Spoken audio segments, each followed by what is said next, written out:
The following program contains an all-you-can-eat philosophical buffet. If you suffer from mental indigestion, Randall may not be right for you. Check with your gastronomist. Proclaiming the truth in the highways and byways of the world. Fighting for justice in the dark alleys of politics.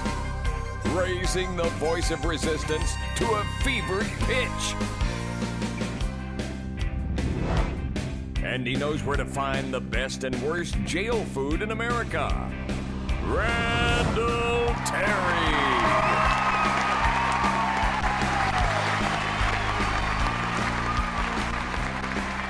Welcome to the program, ladies and gentlemen.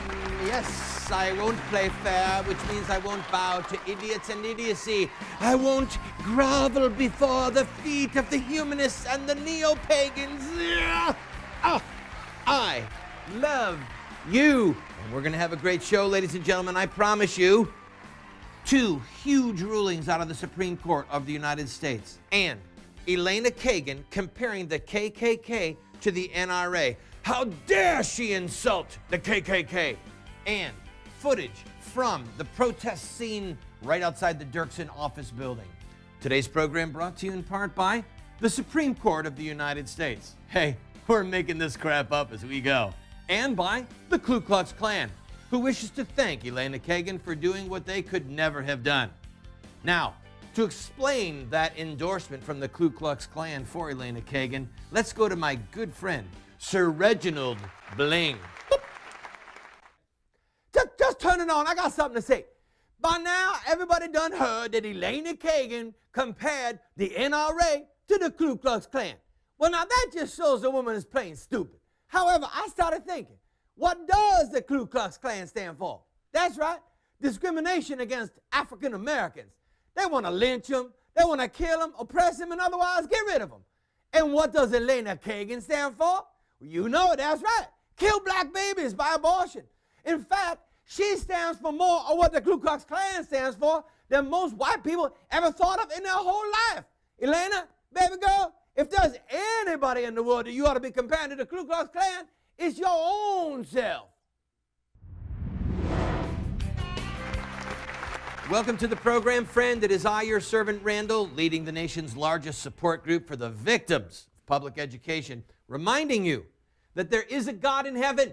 Yes, he gave us laws, and he gets to keep the law and make the law, and he determines what's right and wrong, not the Supreme Court or the U.S. government. Let's go to today's news. Yesterday was the last day that John Paul Stevens will serve on the Supreme Court of the United States of America after more than 30 years of service. I want to be the first to tell you that his name will rot in hell. Rot in hell? Can you be sure of that? Well, no, not actually. We don't know where it will rot. We do know there's a passage in the Proverbs that says, the name of the wicked will rot.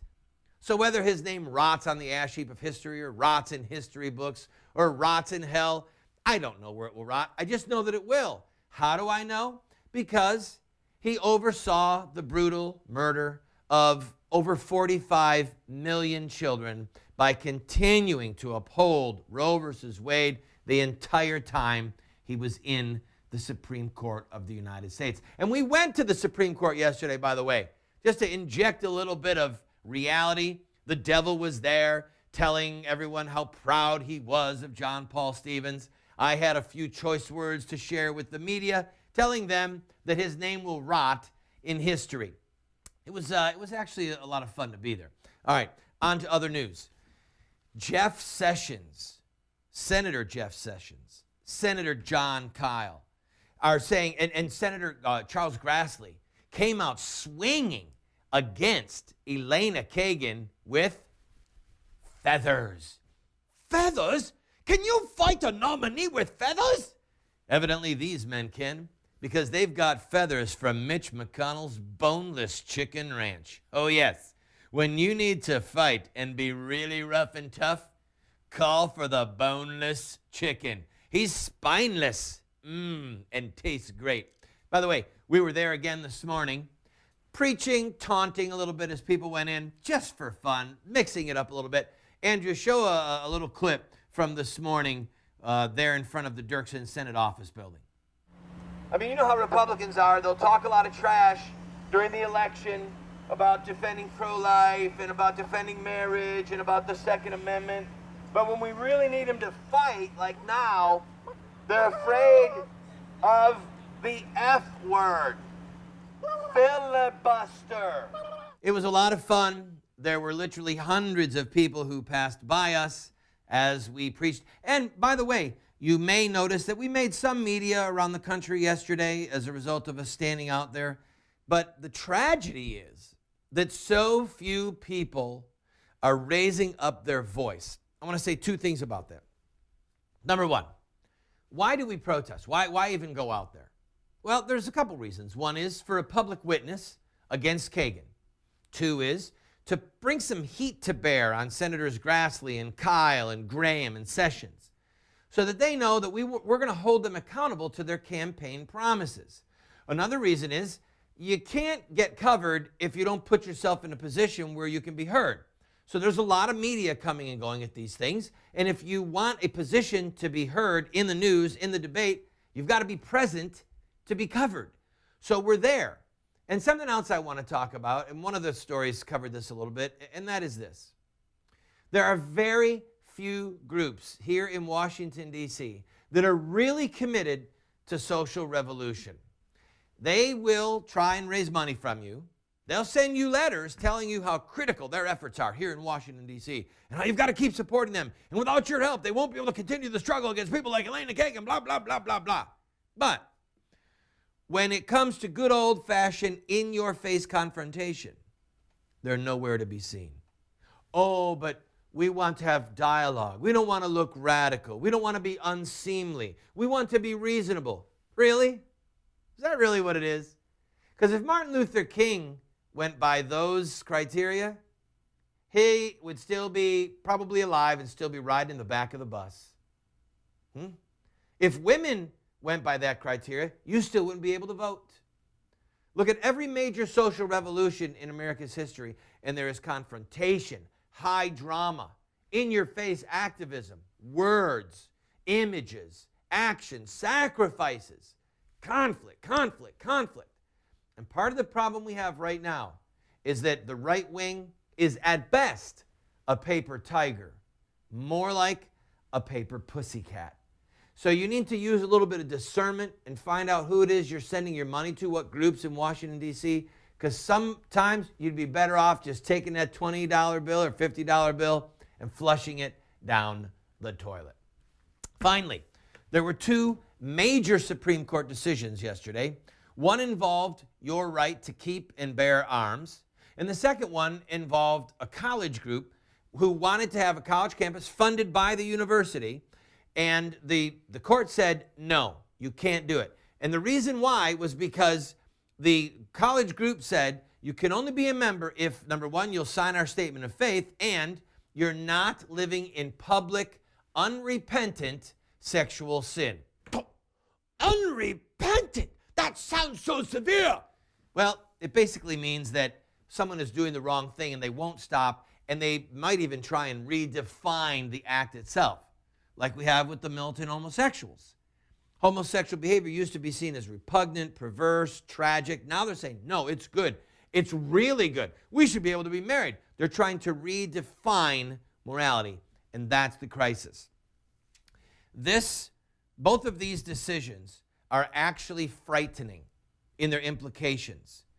I went to the Supreme Court today, and I did a stand-up commentary there this morning. When we come back from this break, I'm going to play it for you.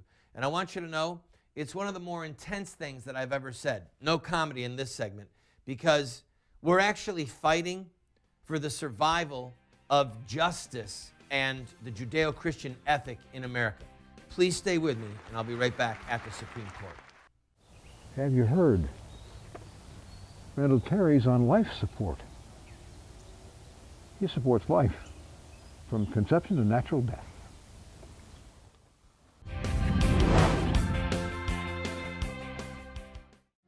Moments with Moses. You shall gather all its spoil into the midst of the open square, and burn the city and all its spoil with fire, as a whole burnt offering to the Lord your God.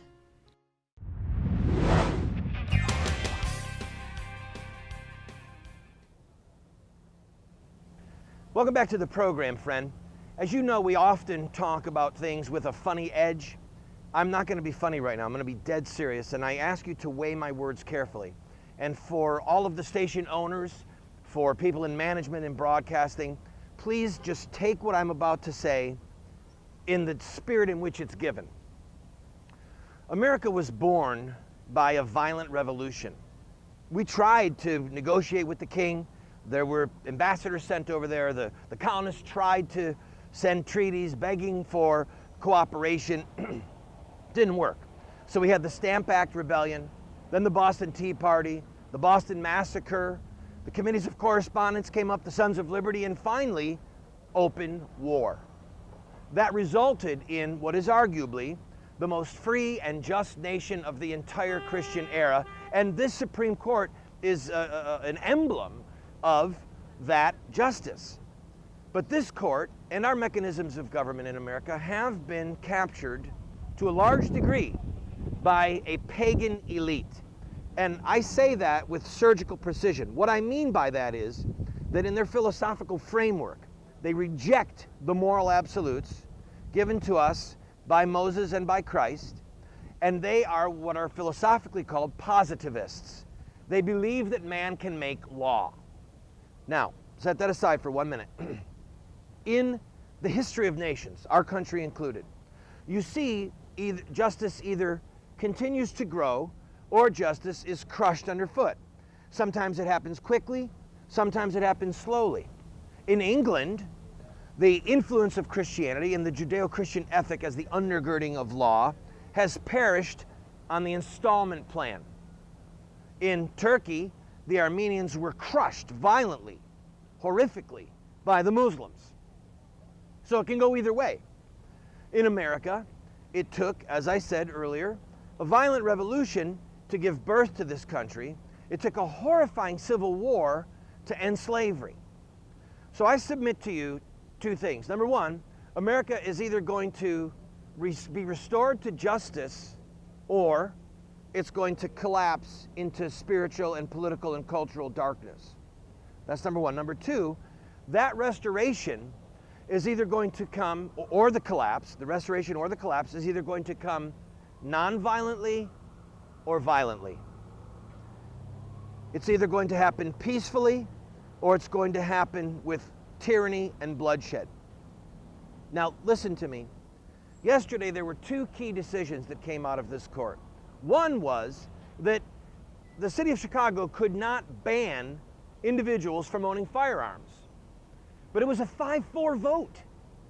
There are 4 justices right now on this bench that would allow city government, and by implication county and state government, to take away your Second Amendment right. To say that you can't own a firearm for self-defense. Never mind the historic reason that we have firearms to keep ourselves from becoming slaves to the government. If you look at what happened to the Armenians, the first thing that the Turks did was they disarmed them.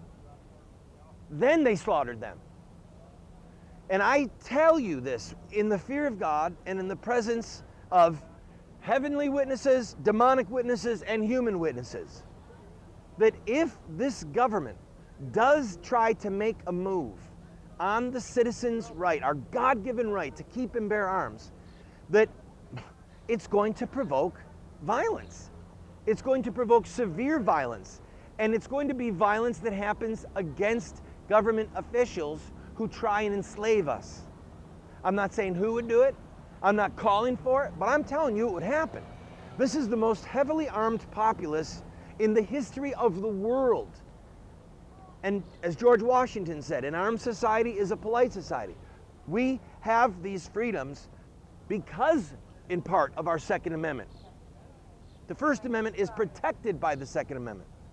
So The other decision that was here was that the state of California and San Francisco and Hastings University could discriminate against the CLS, the Christian Legal Society, and say, no, you cannot have a college membership, a college club that's funded by the university if it says you have to be a Christian and you have to be living an upright sexual life. No. So the spiritual, ethical implications aside for a minute, the political ones are ominous. We have seen a slow, steady increase of the persecution of Christians and the mockery of Christian values and setting it aside. And now you've got Elena Pagan.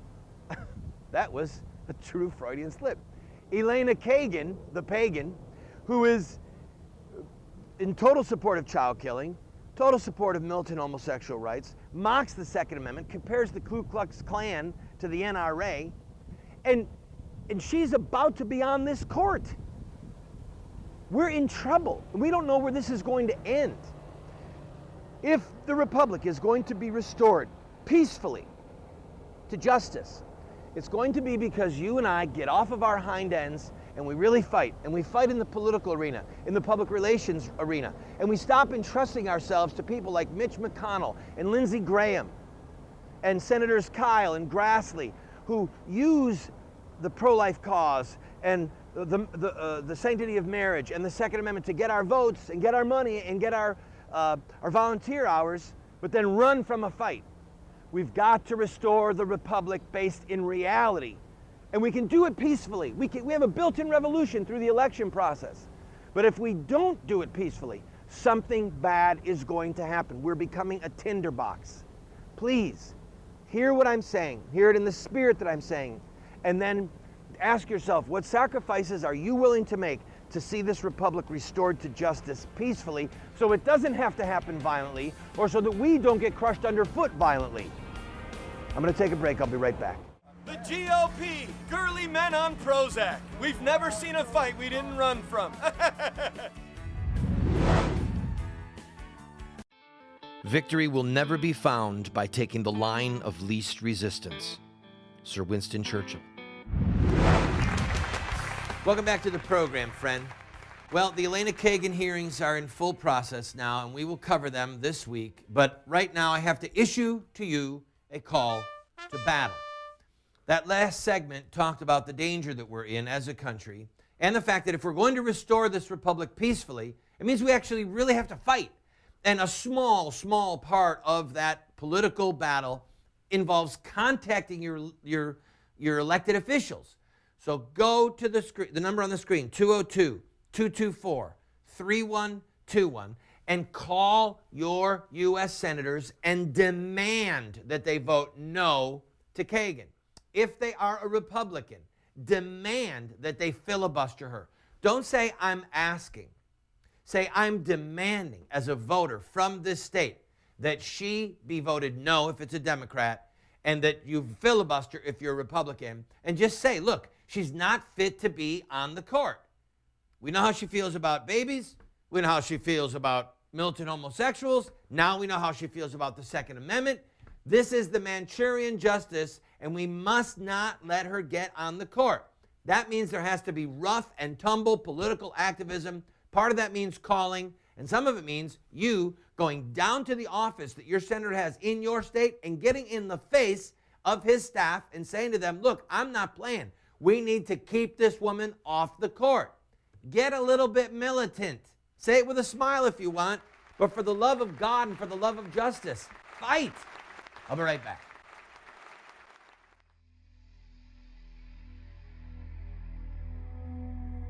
How long, O Lord, wilt thou look on? Rescue me from their ravages, my life from the lions. Amen.